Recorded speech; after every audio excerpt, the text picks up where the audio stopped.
Vamos a verlo si te parece, Vicente. Sí, ¿qué te parece si lo dejamos algunos minutos? Creo que es la transmisión completa de esa ocasión. Si te refieres al mismo clip que estoy pensando, esa es la última mesa de diálogo en la que participó y en la que tú estuviste presente, ¿no? Es correcto. Vamos a verlo.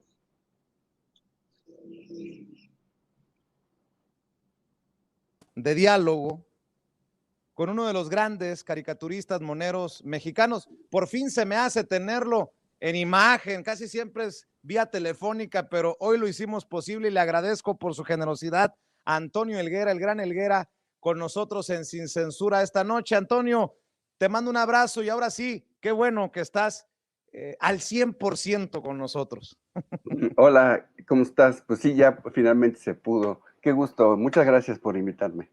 Oye, y también tenemos en la mesa de diálogo a un joven que está, como digo yo, dejando la víbora chillar, deja la víbora chillando, tan es así que le suspendieron su cuenta de Twitter y todo parece indicar que o se enojó a De la Micha, o se enojó el Heraldo, o se enojó el comandante Borolas por lo que escribió. Y bueno, mi querido Manuel Pedrero, te agradezco mucho que nos acompañes. ¿Cómo estás? Vicente, Antonio, un gusto estar con ustedes. Bien, ya contentos, felices y pues preparados, listos. Un abrazo fraterno. Bueno, a ver, déjenme iniciar preguntando. A ver, Antonio, tú que fuiste señalado por el presidente Andrés Manuel López Obrador hoy en la mañanera por ser, pues, un hombre congruente con la transformación de México. ¿López Obrador es un peligro para la libertad de expresión, como escuchabas que leía la nota, como lo han pintado muchos de estos que han sido exhibidos por el presidente? No, no, mira, eh, ahorita que estaba yo escuchando a Lina, me estaba acordando que de eso escribió un libro hace ya muchos años, Noam Chomsky, un libro que se llama Los Guardianes de la Libertad. Se refiere a los medios de Estados Unidos, pero aplica ya a estas alturas a los medios en prácticamente todo el mundo y desde luego en nuestro país. Y es que los medios fueron siendo adquiridos o creados desde hace unas décadas para acá por empresarios y los usan para defender su imagen en primer lugar y desde luego sus posiciones políticas y sus intereses económicos. Hubo una época en que los medios, sobre todo los periódicos, eran cooperativas, eran propiedad de los propios periodistas que lo hacían, pero eso hace mucho se acabó. Hoy lo que vemos es que los grandes medios corporativos son eso, son propiedad de corporaciones, de empresarios, etcétera, y los usan como herramienta política. Y efectivamente la Sociedad Interamericana de Prensa pues está conformada por esos propietarios. Entonces, lo que no van a decir nunca, obviamente, es que sus medios los usan ellos, las oligarquías locales y etcétera, para atacar, desprestigiar y eventualmente derrocar a los gobiernos progresistas. Los medios fueron fundamentales para tirar a Dilma Rousseff en Brasil, por ejemplo, y para difundir toda esta trama legal que se usó para meter a la cárcel a Luis Ignacio Lula da Silva, que recientemente ya se acaba de demostrar que estaba basada en falsedades, se torció la ley para hacer pensar que Lula era un corrupto y que muchos de los miembros de su partido eran corruptos, etcétera. Y la prensa es decir, lo de Brasil fue un golpe legislativo para deponer a la presidenta y para encarcelar a Lula. Y los medios en Brasil fueron fundamentales para minar la imagen de estos dos gobernantes de izquierda. También en Argentina, los medios corporativos de la derecha han sido muy activos en atacar a los Kirchner, primero a Néstor y después a Cristina, que también la han tratado de encarcelar, y ahora lo hacen con Alberto Fernández. También jugaron un papel fundamental en Ecuador. También son parte del conflicto en Venezuela entre el gobierno primero de Hugo Chávez y luego el de Maduro.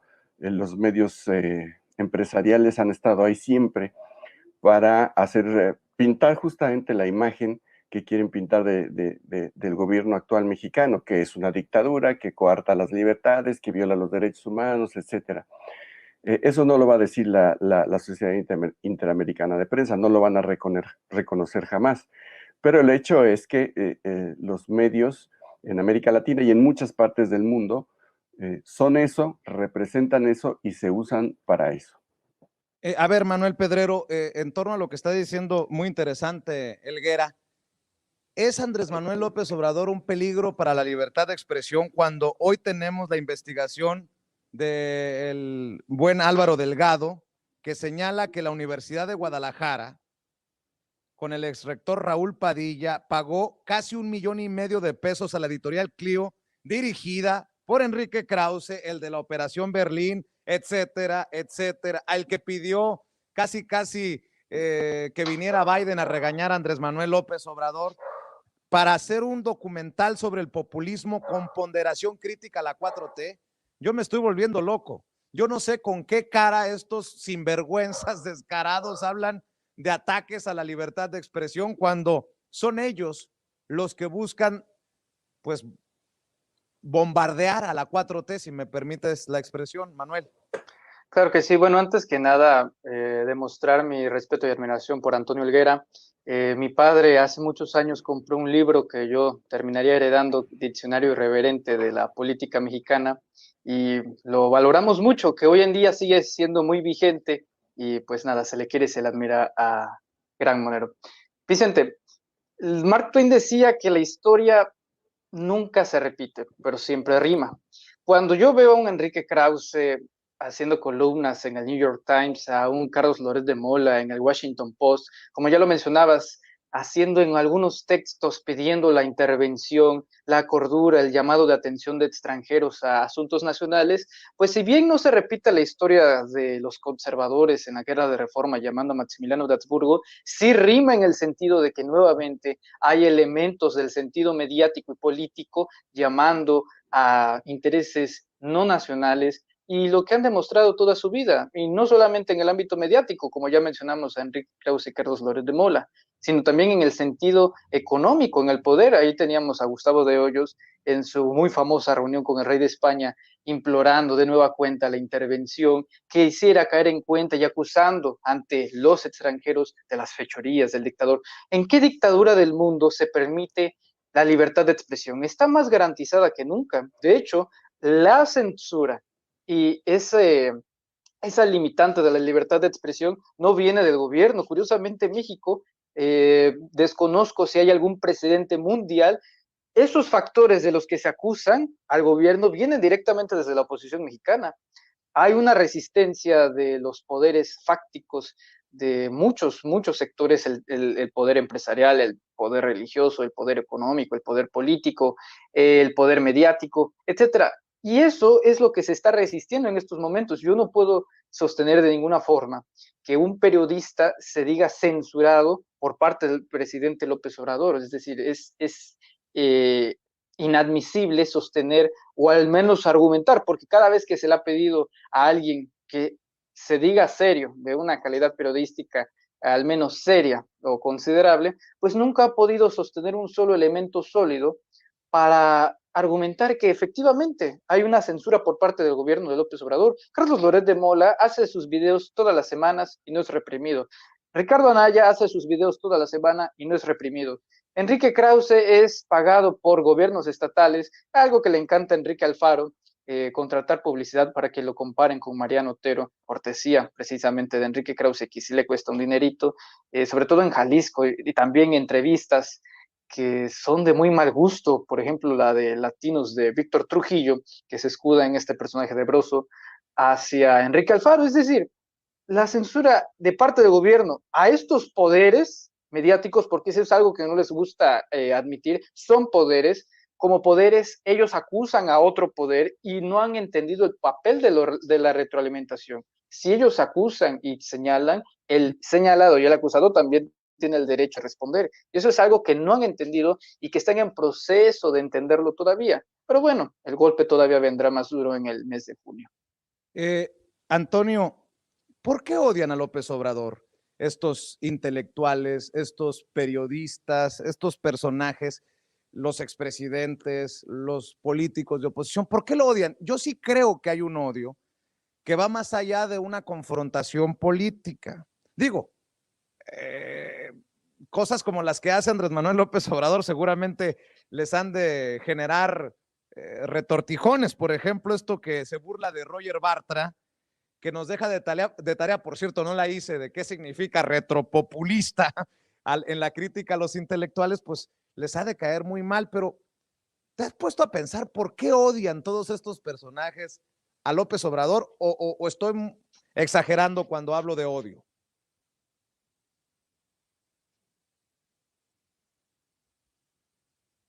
Antonio, ¿me escuchas? A ver si me Perdón, escuchas. fue Sí, mi error. sí. Creo que hay dos cosas. En primer lugar, lo que estamos viendo es el enfrentamiento entre dos proyectos de país. Es por un lado, el proyecto o el modelo neoliberal, que ya lo sufrimos más de 3 décadas, que ya conocemos sus resultados, que ya sabemos cómo dejaron al país, que ya sabemos el saqueo al que nos sometieron, y que creó un régimen de privilegios fabuloso para un puñadito de personas.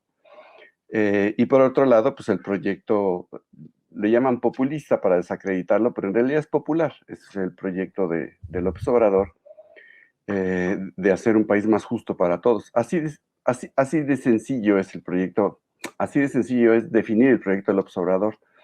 No es que sea sencillo en sí el proyecto, pero ese simple hecho afecta los intereses de aquellos que se vieron súper beneficiados durante más de 3 décadas, que acumularon riquezas fabulosas, con base en básicamente latrocinios y saqueo.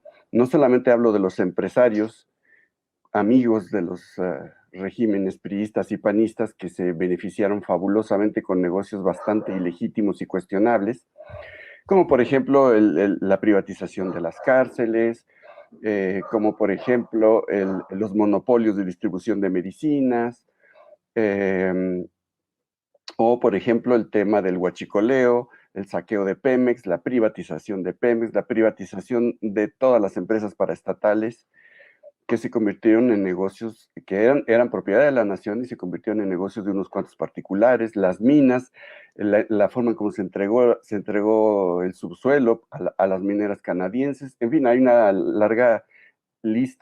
larguísima lista de estos privilegios. Sabemos que estos empresarios, tanto nacionales como extranjeros, incluso no pagaban impuestos y ahora se les exige que los paguen. No solo me refiero a esto, sino también pues a todo este sector encargado de defender ideológica y periodísticamente el proyecto neoliberal, que son los llamados intelectuales orgánicos y los periodistas que acabas de mencionar, que también fueron muy beneficiados económicamente y que tenían, es curioso porque son los mismos que ahora se quejan de que sienten amenazada la libertad de expresión, pero durante todas estas décadas en que predominó el régimen neoliberal, administrado por el PRI o por el PAN, indistintamente, pues todos ellos gozaron de la exclusividad de todos los espacios y de todos los medios. La otra vez que me entrevistaste te decía eso, ¿recuerdas? Si tú veías un periódico, los artículos eran los mismos nombres que escuchabas y pues, si abrías un canal de televisión y veías un programa de análisis o un programa de radio con una mesa de análisis o donde fuera, un puñado de nombres, un grupo de intelectuales, entre comillas, y periodistas, haciendo el análisis y explicándonos, haciéndonos el gran favor de explicarnos las bondades del horror que vivíamos. Ellos detentaban los espacios, los ocupaban todos. Los espacios de libertad de expresión real en México eran contados y siguen siendo contados con los dedos, ¿no? De una mano. Y ahora que se les exhibe, que el presidente los exhibe, no coarta su libertad en modo alguno, pero sí los exhibe, entonces dicen que está amenazada su libertad. Lo que están amenazados o ya se están, o ya se extinguieron son sus privilegios. Y los privilegios de quienes los financian, de los medios, de los dueños de los medios que los financiaron todo este tiempo y que los siguen financiando. Eso es lo que les causa mucha rabia y mucho enojo. Eso por un lado. Por otro lado, vamos, incluso el tema del outsourcing debe generar mucha rabia en muchos dueños de medios de comunicación, porque la inmensa mayoría de los grandes medios de comunicación contrataban a la mayoría de su personal vía outsourcing. Bueno, ahora es ilegal y ahora tienen que contratar a la gente legalmente y pagarles su seguro social y sus derechos laborales, etc. Y eso también debe causarles una enorme, enorme irritación y enorme molestia. Y por otro lado está el clásico, valga la cacofonía, clasismo de la derecha, no solo la mexicana, la derecha, es decir, el clasismo y el racismo es inherente a la derecha en cualquier parte del mundo. El odio a los pobres, el odio a los de color de piel más oscuro, etcétera. Y bueno, en un gobierno donde se privilegia el trato a quienes fueron despreciados, a los más pobres, a las clases más populares, a la gente de piel más oscura, claramente, se les dispara el odio clasista y racista de una manera espectacular y se exhiben además, ¿no? Muchos de estos personajes en sus redes se les escapan comentarios que claramente salieron desde lo más profundo, no de su intelecto, aunque se supone que son intelectuales algunos de ellos, sino desde su odio clasista, ¿no? Lo exhiben de una manera espectacular. Entonces son esas dos cosas, la pérdida de los privilegios y el odio clasista y racista que los caracteriza. Puta madre, me estás describiendo a Porfirio Muñoz Ledo cuando dijo... Ese